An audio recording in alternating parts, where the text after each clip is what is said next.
Welcome back to my channel. Airbnb co-hosting is a big thing. There are a lot of people who are living and thriving on their co-hosting business. What co-hosting basically is a main host, someone who has a property on Airbnb. They can invite someone to help them with either messaging or maintaining the listing or doing everything else around hosting a property. So in this video, I will show you exactly how a co-host is set up on Airbnb, and they have recently added a lot more features to co-hosting tab, and I will explain each and every option you see under there. Try and do co-hosting related setups from Airbnb website because their phone app is not suited for things like this. Once you are logged into Airbnb, to go on to your co-hosting setup tab, you need to click on switch to hosting on the top right. That will take you to your hosting dashboard, and then you need to go to the listing you want to add a co-host for. Once you are on the listing, on the left hand side, you will see co-host as the last option in the menu. Click on that, and this is where you will see all the co-hosting related setups. If you want to invite somebody, all you need is click on invite a co-host and enter their email address. After that, Airbnb will send them an invite, which they need to either accept, or if they want, they can decline it. Once they have accepted it, they will start appearing here. At the moment, Airbnb allows maximum 2 co-hosts to an Airbnb host. You can have 2 people. For example, in my case, this is the main host and I'm a co-host, and I can add 1 more co-host, or the main host can add 1 more co-host. Once the main host has added a co-host and they click on their profile image here, it opens the different options under that co-host. What are the things they can allow them to do? And I will explain each and every option here on this screen. The first one is permissions. They can choose to give them 3 kind of permissions. The first one is full access, which means they can see all the messages from the guest. They can maintain your calendar. They can block and open dates on your calendar. They can change the prices of your calendar. They can run promotions on your calendar. They can respond to messages. They can accept bookings. They can contact customer support on your behalf. They can look at the performance of your listing and how much your property is earning. Kind of almost everything the main host has access to, apart from their payout details. A co-host cannot see their payout details. They cannot see their bank account, but they will be able to see everything, whatever they're earning on their Airbnb listing. The second option is calendar and inbox. In case you just want to give your co-host access to calendar, they can just look at the calendar. They cannot edit anything on the calendar, and they can just respond to guest messages.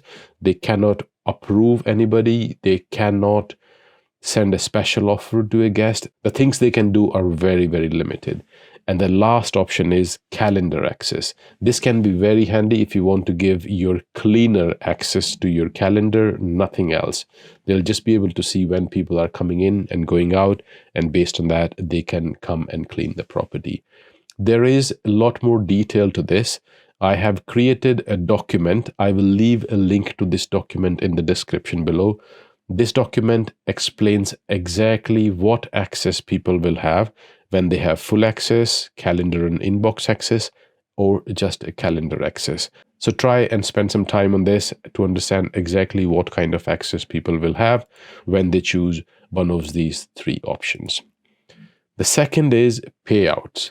Up until 2020, Airbnb used to split the payout. They could, for example, if I'm a co-host on someone and I'm saying 25% of everything the main host is earning, it should come to me. But Airbnb stopped that in 2020 because of a lot of complications they were having. If you look at it, setting up a percentage doesn't really solve the problem. In fact, it creates a lot of problems, because when you say 25% goes to the co-host, it splits the cleaning fee as well. 25% of the cleaning fee goes to the co-host as well. any other earnings they will be receiving. If the main host has offered, let's say, a taxi service to the guest, whatever they will earn from Airbnb, 25% in my case will go to the co-host, which isn't ideal. It was giving a lot of problems to Airbnb. For that reason, they had to stop it completely. And now I can see it has come back again with a lot more functionality and control. Now, when you choose payouts here on this screen, you can choose a percentage or a fixed amount. Along with that, you can also choose to send the cleaning fee to the co-host or not, depending on what you want. There is a lot more detail to this. If you go into this option and click on Learn How Payouts Work, Airbnb has written an elaborate document explaining each and every scenario on how the payouts will work. For example, if the host cancels a booking, what happens to the payouts? Or if the host removes a co-host during a reservation, what happens? There is a lot more detail to this. I would recommend go into this hosting tab, click on Learn How Payouts Work, and you can read about all the different possible scenarios about payouts.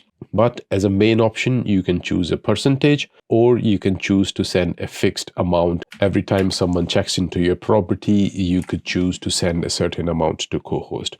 Also, when the host presses this button, confirm with co-host, an invitation goes to the co-host, informing them this is what your main host is offering you. They can either accept or decline it. They will have 14 days to accept that co-host invitation. And after that, Airbnb will just start splitting everything for every checkout that happens after that date. The other options on this screen are the primary host option.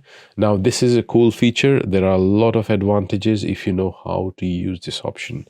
For example, the main host, let's say the main host is an investor. They're inviting me to be their co-host and they do not want anything to do with the hosting. So they can mark me as the main primary host, which means I will appear as the listing owner to the guest. They will see my picture on the listing. They won't see the main host. It will just appear at the bottom of the listing. But I will appear. No one will even notice that there is somebody else who is actually the main host, because I will become the primary contact for everything related to that listing. Now, the question you might be having is what happens to the reviews? All the reviews that will come to that listing will not impact the co-host. It will not appear anywhere on the co-host profile. They will only go to the main host and their listing. So although I may appear in this case as the main host, but all the reviews will go to the main host. They will not impact my performance on Airbnb or my overall profile rating on Airbnb at all. This is a cool feature. A lot of people, what they do is if the co-host is a super host, that really adds an advantage. For example, if I mark myself as a primary host here, and now if I go in preview listing, they will see me as the main host and they will see this listing as being hosted by Superhost. Although the main host who actually owns the property is not a Superhost. So that's a tiny bit of secret I've shared with you. And the last option here is activity log. This is where the main host can anytime come here and see what are the changes the co-host has done. It gives them a lot more control. If they want to see, if they want to audit what the other person has been doing, they can do all those things from here. And if I go back, the last option on this menu is remove a co-host. If at any point the main host wants to remove the co-host, they can just click here, type anything in here, and just click on continue. And then the co-host will immediately lose the access.